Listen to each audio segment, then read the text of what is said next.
வெறி பிடித்த தம்பின் ஆட்சி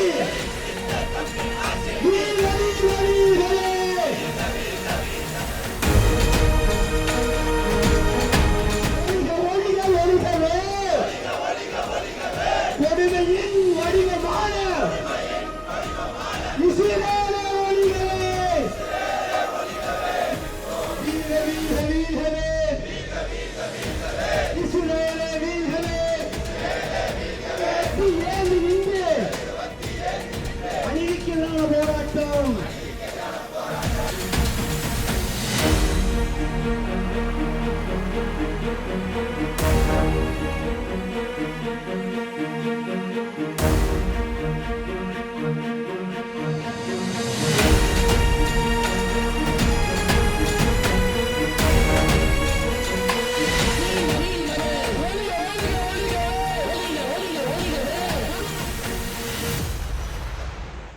ஈரான் தலைவர் அலி காமேனி அவர்களுடைய வீர மரணத்தை ஏற்படுத்திய அமெரிக்க இஸ்ரேல் பயங்கரவாதத்தை கண்டித்து ஒரு மாபெரும் மெழுகுத்திரி ஏற்றிய போராட்டத்தை நடத்தியிருக்கின்றோம்.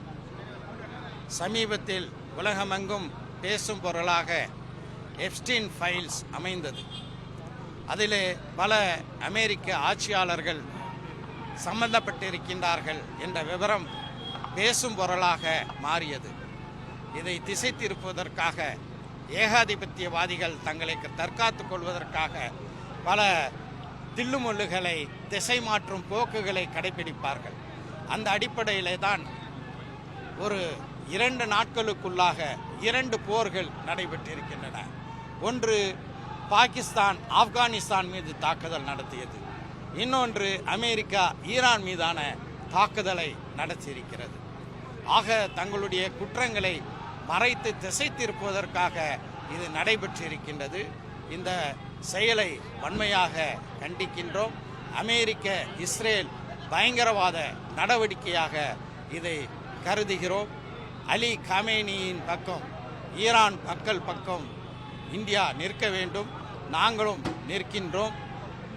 வளைகுடா நாடுகளிலே பணியாற்றக்கூடிய தமிழர்கள், இந்தியர்கள் அனைவரும் பத்திரமாக இந்த பதட்டமான நிலையில் தாயகம் திருப்பி அழைத்து வருவதற்கான ஏற்பாடுகளை ஒன்றிய அரசு உடனடியாக செய்ய வேண்டும் என்று கேட்டுக்கொள்கிறோம். தமிழகத்தில் உள்ள இஸ்லாமியர்கள் மற்றும் மாற்று சகோதரர்கள் வெளிநாட்டில் வேலை செய்கிறாங்க.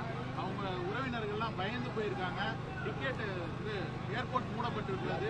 டிக்கெட்லாம் போட்டதெல்லாம் கேன்சல் ஆயிடுச்சு.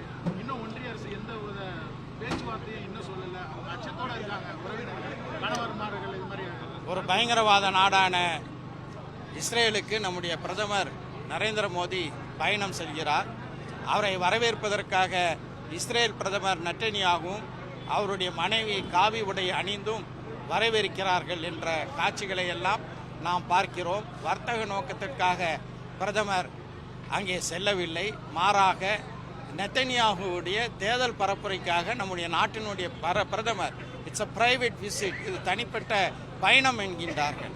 நெத்தன்யாவுக்கு தேர்தல் பரப்புரைக்காக வேண்டி நரேந்திர மோடி அங்கே சென்றிருப்பது காந்திய தேசத்துக்கு ஒரு அவமானமான ஒரு செயலாக கருதுகிறோம். உடனடியாக வளைகுடா நாடிலே பணியாற்றக்கூடிய தமிழர்கள் மற்றும் அனைத்து இந்தியர்களை பத்திரமாக நாடுக்கு கொண்டு வருவதற்காக வேண்டி காங்கிரஸ் கட்சி காலத்தில் எப்படி ஈராக் போரின் போது மக்களை பத்திரமாக கொண்டு வந்தார்களோ அதே அடிப்படையில் கொண்டு சேர்ப்பதற்கான நடவடிக்கையை ஒன்றிய அரசு எடுக்க வேண்டும் என்று கேட்டுக்கொள்கிறோம்.